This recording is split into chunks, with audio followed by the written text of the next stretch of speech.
আমাদের ভগবান প্রভু শ্রী রামচন্দ্র মাংস ভক্ষণ করতেন? প্রশ্নটা অনেকবার আমাদের সনাতন ধর্মের উপর আছড়ে পড়েছে। ভীমবাদীদের কিছু আবাল সন্তান এই প্রশ্ন বারবার করে চলেছে।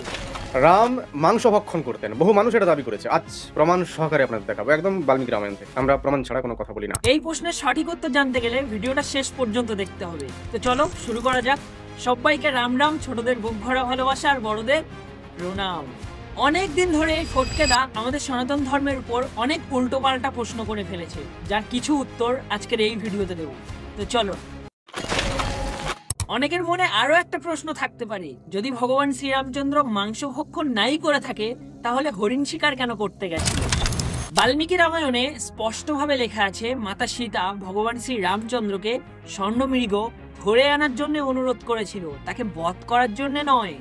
মাতা সীতা স্বর্ণমৃগ দেখে এতটাই মুগ্ধ হয়ে গেছিল যে ভগবান শ্রী রামচন্দ্রকে তিনি বলেছিলেন, আমি এই স্বর্ণমৃগ আমাদের অযোধ্যায় নিয়ে যেতে চাই, এর পায়ে আমি নূপুর বেঁধে দেবো এবং আমাদের অযোধ্যার রাজমহলে ছমছম করে হেঁটে বেড়াবে, কিংবা আমাদের বনবাসী স্মৃতিস্বরূপ এই হরিণ ভরত ভাইকে উপহার দেব। ভগবান শ্রী রামচন্দ্র নিজের পত্নীর এই ছোট্ট ইচ্ছা পূরণের জন্য ধনুক এবং বাণ নিয়ে হরিণের পিছনে অগ্রসর হয়েছিল, এবং সে যখন বুঝতে পেরেছিল যে এই হরিণ সাধারণ কোনো হরিণ নয়, এ মায়াবী এক রাক্ষস, তখন তাকে বধ করেছিল। এখানেই বোঝা যাচ্ছে ভগবান শ্রী রামচন্দ্র কেন হরিণ বধ করেছিল। আরও একটা প্রশ্ন থেকে যায়, ভগবান শ্রী রামচন্দ্র বনবাসে যাওয়ার আগে কেন প্রতিজ্ঞা করেছিল যে তিনি বনবাসে থাকাকালীন কোনো অবস্থাতে মাংস ভক্ষণ করবে না, সর্বদা ফলমূল আহার করে থাকবেন?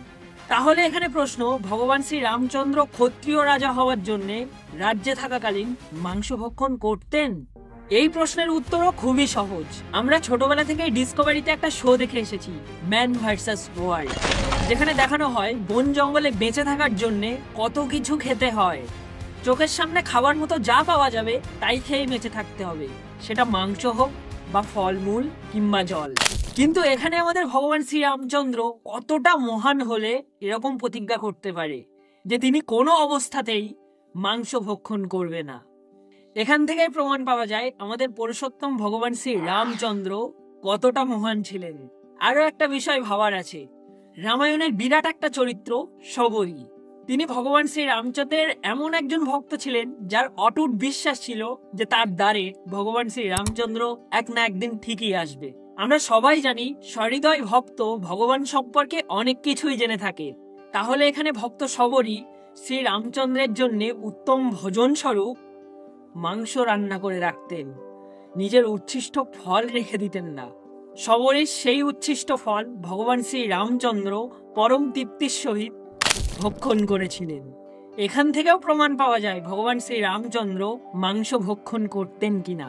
আমার এই ভিডিওটা যদি এখনো দেখে থাকো তাহলে আশা করি ভগবান শ্রী রামচন্দ্র মাংস ভক্ষণ করতেন কিনা সেই প্রশ্নের উত্তর পেয়ে গেছো। আর ফটকেদাকে বলে দিই, আমি বাল্মীকি রামায়ণ এবং কীর্তিবাসী রামায়ণ বহুবার পড়ে ফেলেছি, কিন্তু কোথাও ভগবান শ্রী রামচন্দ্রের মাংস ভক্ষণের কথা লেখা নেই।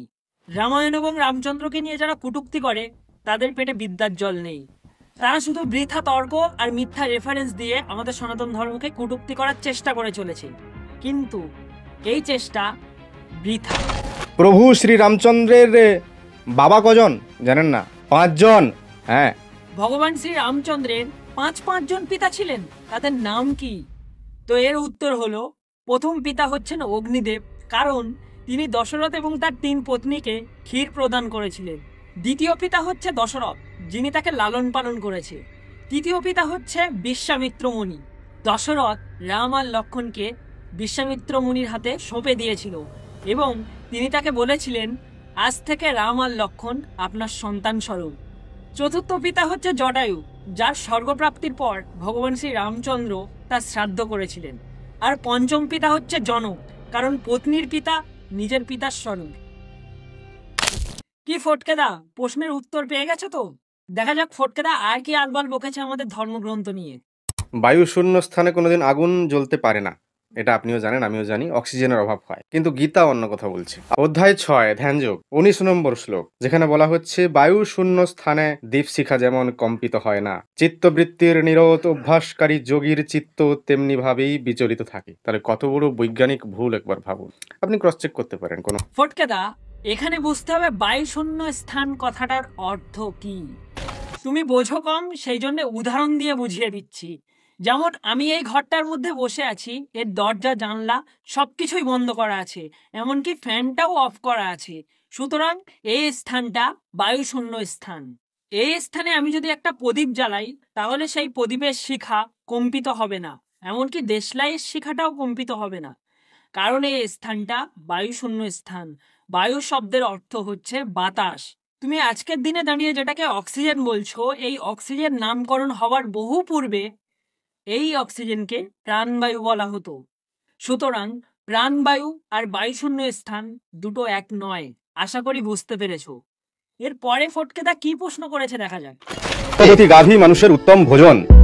ঋগ্বেদে এমন কথা রয়েছে, যেমন গাভীর তেজযুক্ত উষ্ণ ক্ষীর দেবতার ভোজনীয় হয়, এবং যেমন পয়স্বিনী গাভী সেই রকম উত্তম রূপে ভোজনীয় অগ্নি দেবতার প্রশংসনীয়, অনুগ্রাহ্য মানুষদের ভোজনীয় ও গৃহণীয় হয়েছে। গ্রন্থে যেমনটা রয়েছে আমি পড়ে শোনালাম, এখানে একটি শব্দ আমার নিজস্ব নয়।